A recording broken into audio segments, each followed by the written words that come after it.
Bill DeWeese here with voiceover question number 70. So I am just a beginner in voiceover, and for now I have bought some cheap equipment for about $450 to practice on, and my question is, how can we, after we go out on the market with a professionally produced demo, to produce voiceovers that are the same quality level with our demo? So the question being again, how can I produce the same quality voiceover with cheaper equipment that is represented on my voiceover demo? And then they go on to say, wouldn't it be better to just wait until we can afford some pro equipment before marketing ourselves? Or would there be so much difference? Well, underneath this question seems to lie the assumption that having better and more expensive equipment will make you sound like you'd sound on the demo. And there is an element of truth in that, and that there is a technical quality issue when it comes with a demo. And you certainly don't want to put substandard technical audio out there when you're working. But keep in mind, much of what your demo is showing is your talent and ability. So it's not just a technical issue. There's certainly performance, which is very big. But that being said, you have to operate at a certain technical level. It needs to be good. And there are consultants out there who will work with you and make sure that your audio is up to snuff.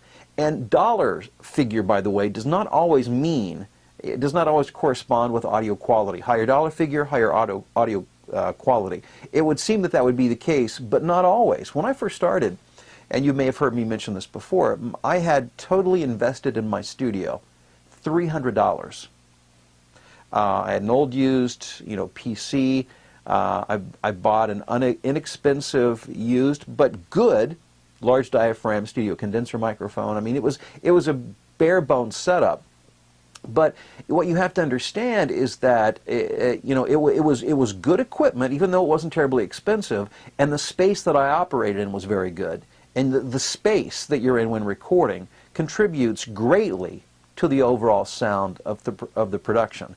Now, I had to work a lot to make sure that it sounded good. I had to experiment with how I placed. I was in a closet, so I'd clothes around me, and I'd put mattress toppers in front of me to absorb the sound. So you have to experiment with some of that to make sure the space is good and the sound is dampened. But beyond that, if you have a good solid microphone and a good solid audio interface for your computer, you can put out competitive, technically speaking, competitive audio.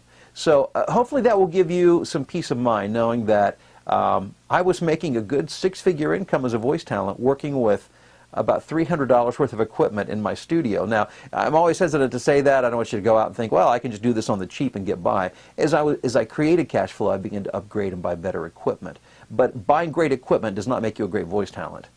Being a good voice talent and buying the right equipment strategically, that will make sure that you create a good and competitive sound. So yes, you can go out and work with with $450. I can put together a competitive sounding studio, and I don't have to feel bad about my demo versus what I do. With a little bit of work and a little bit of research, you can do the same.